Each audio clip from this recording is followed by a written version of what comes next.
रागी कर्म फल प्रेप्सुर लुब्धो हिंसात्मको अशुचिः हर्ष शोकान्वितः कर्ता राजसः परिकीर्तितः। नमस्कार मित्रों। ये जो श्लोक है ये भगवद गीता के 18वें अध्याय का 27वां श्लोक है, जिसे हम आज गहराई से समझेंगे। तो आइए सबसे पहले इसके अर्थ को समझते हैं। तो जो श्लोक है वो कहता है, रागी कर्म फल प्रेप्सुर, अर्थात कर्म फल की प्राप्ति में आसक्त, लुब्धो हिंसात्मको अशुचिः, अर्थात लोभी, हिंसात्मक, अस्वच्छ, हर्ष शोकान्वितः करता, अर्थात हर्ष और शोक से प्रभावित करता, राजसः परिकीर्तितः, अर्थात राजसी कहा जाता है।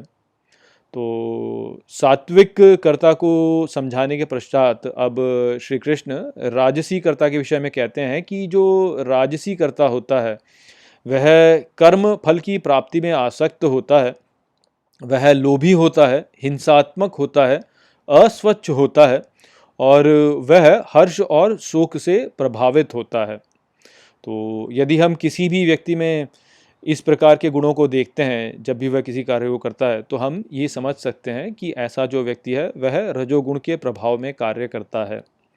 तो रजोगुण के विषय में हम ये तो जानते ही हैं कि ये जो गुण होता है ये लोभ से प्रेरित गुण होता है, और लोभ व्यक्ति में तभी उत्पन्न होता है जब व्यक्ति स्वयं को इस संसार से पृथक मानता है।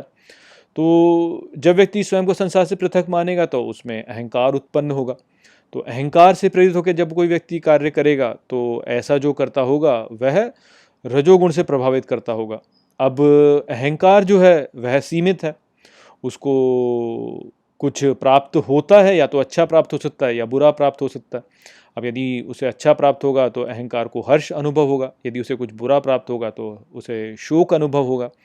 तो हर्ष की प्राप्ति के प्रति अहंकार जो होगा उसमें आसक्ति होगी, अर्थात राग होगा, और शोक की प्राप्ति के प्रति द्वेष होगा अहंकार में। तो हर्ष और शोक से प्रभावित होकर के जब कोई व्यक्ति इस संसार को अनुभव करता है तो उसमें राग और द्वेष उत्पन्न होगा।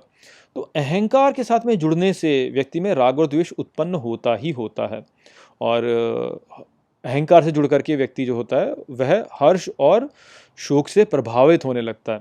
अब यदि आप हर्ष और शोक से प्रभावित होने लगते हैं तो निश्चित ही फिर आप फलों के प्रति आसक्त होने लगेंगे। आप में फल की प्राप्ति के प्रति एक आसक्ति हो जाएगी कि आप जो हैं वह अच्छे फल की प्राप्ति की कामना करेंगे और बुरे फलों से दूर जाने की कामना करेंगे। तो फलों की प्राप्ति से आसक्ति जो है वह उत्पन्न होती ही होती है जब व्यक्ति अहंकार से जुड़ता है।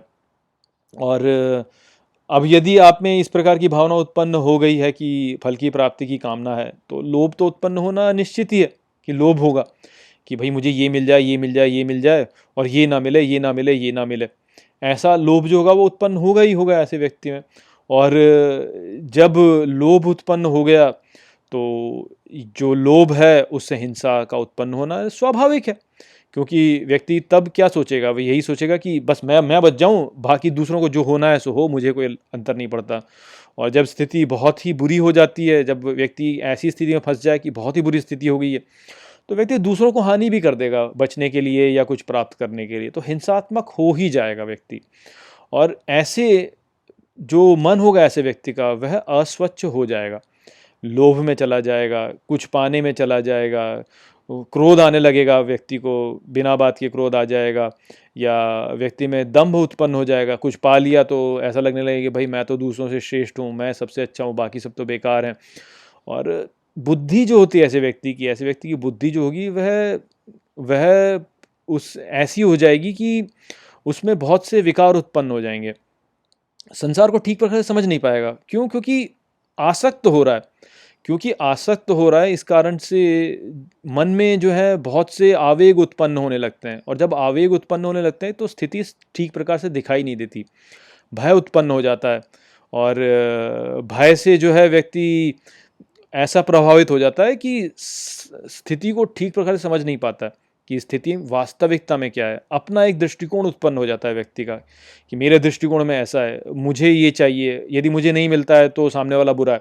भले ही सामने वाला कुछ ठीक प्रकार से कर रहा हो, लेकिन क्योंकि मुझे जो चाहिए मुझे वो मिल नहीं रहा है, इसलिए सामने वाला बुरा है। इस प्रकार से उत्पन्न हो जाएगा, इस प्रकार से दृष्टिकोण उत्पन्न हो जाएंगे। जो मैं हूँ, जो मुझसे जुड़ा हुआ है वह तो अच्छा है, जो मुझसे जुड़ा हुआ नहीं है वह बुरा है, ऐसा भाव उत्पन्न हो जाएगा।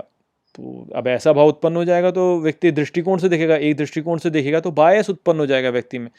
व्यक्ति जो है वह यही सोचेगा कि मेरे हिसाब से जो काम चलता है वह तो अच्छा कार्य है, जो दूसरे के हिसाब से काम चलता है वह बुरा कार्य है, और दम्भ उत्पन्न हो जाएगा फिर। तो अस्वच्छ मन उत्पन्न हो बन जाता है ऐसे व्यक्ति का। तो इसलिए जो रजोगुण से प्रभावित व्यक्ति होता है वह कर्म फल की प्राप्ति में से आसक्त रहेगा।